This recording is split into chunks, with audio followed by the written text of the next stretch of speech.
everybody to our final GMP meeting of the year. We're excited to be here. We've been staying busy this year. A couple updates for everybody. Our current number of Good Neighbor Project members is 100. So that's great. Yeah, that's amazing. That's 100. amazing. That was our goal for the end of this year, and we hit it. So very exciting. 100 neighbors and growing. We will be celebrating our 3rd year of Good Neighbor Project. I can't believe it's been 3 years already. Which is also very cool. On January 15th. So that is another exciting event happening coming up right around the corner. So keep an eye out on our Facebook page and join us in celebrating 3 years. What's coming up in 2023? Yeah, we've got some events coming up in 2023. Everybody keep an eye out for Davenport Citizens Academy. It'll be a 10-week course, deep dive into your local government. Sign up will start at the end of January, so keep an eye out on the city's Facebook page and davenportiowa.com/Citizens Academy. You can sign up there. And then we also have Coffee with the Cop. Do you want to talk about Coffee with the Cop? I would love to talk about Coffee with the Cop. So we're working with Hy-Vee right now to solidify some dates. So just keep an eye out on our City of Davenport and our Davenport Police social media sites for those exact times and dates. And as always, Allie, when those dates get announced and when they get closer, you'll put them on the Good Neighbor Project updates. Yep. So tonight, we have a very special guest. I'm very excited about tonight's guest speaker. Her name is Deamber Carter. She's our City of Davenport Group Violence Intervention Coordinator for the City of Davenport. Deamber has 11 years of experience in corrections and is passionate about helping people. She is grateful to be a part of the Group Violence Intervention Strategy, being proactive in keeping people safe, alive, and free. So once again, this is a special treat for all of us to learn about how GVI helps keep us safe. Thank you, Deamber. Thank you. So, hello everyone. Thank you for coming. As Andrew stated, I was in corrections 11 years. Just to give you a little background about myself, I graduated from Western Illinois University in Law Enforcement and Justice Administration. I immediately started my career at the 7th Judicial District Department of Correctional Services. I was there 11 years, and I left because I wanted a change. But when I left, I kept thinking about corrections. And the best part about this position is I'm on the other side of it. I'm not sending people to prison, but I'm preventing them from going to prison and preventing, someone from being shot and killed, or from that individual being a victim of being shot and killed. So I'm glad to be on this side, and I'm excited about the strategy. So I'll talk a little bit about group violence intervention, which is an approach that is going to lead to a better outcome for this community. We're going to talk about a real issue, which is gun violence. Gun violence is a huge issue in the Davenport community, and GVI is a proven path to reduce the violence. What it is and who's behind it. So GVI is an evidence-based and proven approach to dramatically reduce gun violence. Community members stand and act together with law enforcement and social service providers, focusing on individuals who are at the highest risk of violent offending and victimization. These partners are critical for the success of GVI. Law enforcement can help identify the high-risk people, and community and social services must work together to follow through with their needs. Why we are committed to GVI. We have the data that says GVI works. GVI has been implemented in other cities like Davenport, and it means we're building a better future for our community by decreasing the violence. So police can enhance legitimacy and build trust, safety, and prosperity within the community.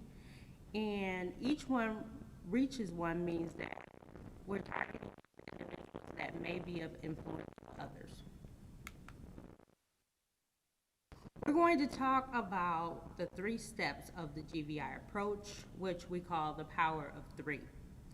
First, we rely on the credible community voices that rally against violence. This is direct communication for GVI.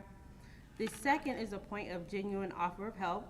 We need to use social services to address the immediate needs that often make people turn back to violence. The third part of the approach relies again on backing down from following through on strategic consequences when individuals continue to act violently. So we're going to talk about what GVI is. It singles out violent individuals, not blocks or areas where violence has taken place. There's no such thing as a bad neighborhood. It's a strategy that is determined to build community confidence rather than resentment. And we pinpoint the individuals driving violence from the status quo strategy of zero tolerance efforts. Police also need to work with social services to make GVI work. That means together they manage the immediate needs or crisis of those engaging in violence rather than looking at the problem broadly. Immediate needs are prioritized over the big picture problems such as poverty, housing, and employment. GVI is evolved policing. So let's talk about the data. We know the individuals who are actively driving the gun violence are male, average age of 23, and unfortunately, they are Black. We know where the violence occurs and who's driving it. So, as I said earlier, there are no bad neighborhoods. There are hot spots that have hot people. So these individuals in these groups are the ones that are driving the violence. So it's a small number of individuals. And if you pay attention to the circle that is the representation of homicides, if you take 50% of homicides, only a small percentage of that 50% are the ones driving that violence, very small number. So the high-risk individuals are singled out by law enforcement, are not only perpetrators, but they're victims as well. Within Davenport, 0.18% of the population is group involved and associated with an estimated 51% of the recent homicides and non-fatal shootings. Utilizing GVI tactics tailored to a small number of people will provide a big impact on the gun violence. Most group members are not particularly violent, but we do know that a person that is not a shooter today could be a shooter tomorrow. We know that violence flares up based on a beef with another group and then usually recedes. We also know that within the groups there are a very small number of particularly active and important, who we call impact players, who we are focusing on in GVI. So dangerous people engaging in violence can be a part of a group, but that doesn't necessarily mean that they're part of a highly organized gang. Research tells us that most group members are not violent. Let's look at how the GVI approach was initiated by law enforcement. At the beginning of the GVI approach, law enforcement identified a small percentage of those at highest risk of violent offending or victimization. And then law enforcement intelligence is key to the success of GVI because it identifies the people who need the direct contact. They're identifying the small number of people engaging in the violence. This information can be acted upon by partners, community leadership, and social services. What that means is the more effective the non-law enforcement action is, the less enforcement is needed. This lifts the legitimacy of the GVI approach and law enforcement. Power of 3. So this is how GVI works. Each step leads to the other, and this is when contact is made with those individuals who are driving the gun violence. The process is known as a custom notification. It takes all three to find the path to staying safe, alive, and free. So the first of the power of three is a credible moral voices. Credible moral voices are those with moral authority over group members that deliver a credible moral message against violence. They may be family members of those murdered by gun violence, ex-offenders, former group members, or faith leaders. It can be also a mother who lost their child to gun violence. And informal social control has a greater influence than formal social control. So that's why it works. You have individuals that are just normal, like me and you, that are going out and talking to these individuals. People who are successfully helped by GVI become moral voices in their own communities.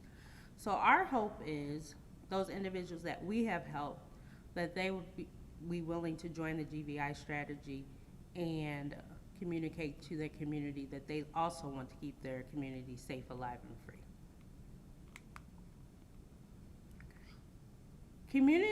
Community leadership takes an explicit stance that violence will not be tolerated within the community. It's a deliberate, persistent, and consistent outreach to people involved in violence to foster new relationships in the community, and it's a critical bridge to the success of GVI. They are present when the contact is made through custom notifications. So the reason why it works is the moral voices help individuals build legitimate community relationships outside of their groups. These are individuals that can help them get out of the streets and can be used or utilized as a mentor. Meet Dwayne Hodges, a community advocate who has participated in numerous custom notifications with the GVI clients. This is a quote that was in the QC Times from Dwayne. We kept reiterating to him that we want him to stay safe, alive, and out of prison. We don't want to see you be a victim of violence. The individual Dwayne is referring to in this article was shaking our hands by the time this interaction was over. And this was the individual that was very aggressive when we completed the custom notification with him. So in my mind, I'm thinking this could actually work. The second of the power of three is a genuine offer of help. Support outreach provide a genuine offer of help to those who want it. The offer of help never expires. Trauma-informed care addresses immediate needs, and then they also have the opportunity to have links to traditional services like employment, housing, and child care. So the genuine offer of help helps address immediate needs, not only for the individual that we're contacting, but for their family as well. We work closely with family resources, and they can offer life-changing resources that address what's needed in the here and now, including crisis stabilization. Social services work to recognize, honor, and address trauma through direct and involved treatment resources. Providers offer help to people involved in group violence who often have internalized that they are bad, helping them understand their worth and articulate their needs. Immediate critical resources minimize chaos, setting the stage for ongoing success. Why it works is the big, small stuff that needs to be addressed immediately to mitigate crisis and prepare for an individual for a better future. And the big, small stuff can be things like diapers, clothing, food, things that we can help with immediately. Meet T. LaShore with Family Resources. She's the Director of Crisis Services. This is a quote from T that was in the QC Times. Family Resources' mission is supporting successful lives to build successful communities, and it is through collaborations with great partners such as the Davenport Police Department that make this happen. At Family Resources, the staff recognizes that time of crisis create instability for the people they serve. They are committed to staying on the front lines with victims, providing shelter and services, and we must keep in mind that people who are targeted by GVI are just not perpetrators, but they're often victims as well. The third of the power of three is strategic consequences. Law enforcement puts groups on prior notice about consequences of further group-involved violence for the group as a whole. They're focusing on the first and the worst, and interagency response, not just policing. So police are not opting out of enforcement. They're standing together, which also means stepping in strategically when consequences are necessary. What's the difference? Understanding how policing impacts our community, building trust between law enforcement and the communities that they serve, and working with community groups to prevent crime rather than reacting to it. Meet Detective Brian Butt. Detective Brian Butt has years of experience with the gun unit with the Davenport Police Department. He knows that enforcement alone will not stop the violent crime. Here's a quote from Detective Butt. "This isn't a problem we can face alone. It's a community issue. Collaborating with others to change overall approach to include proactive efforts to give help through community and social services is critical."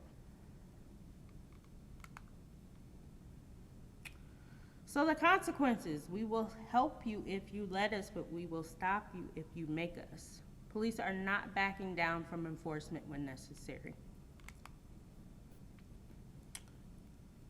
No group wants to be the first to suffer the consequences or for there to be consequences for the entire group. Therefore, the violence tends to stop. Consequences are still necessary to make GVI approach work.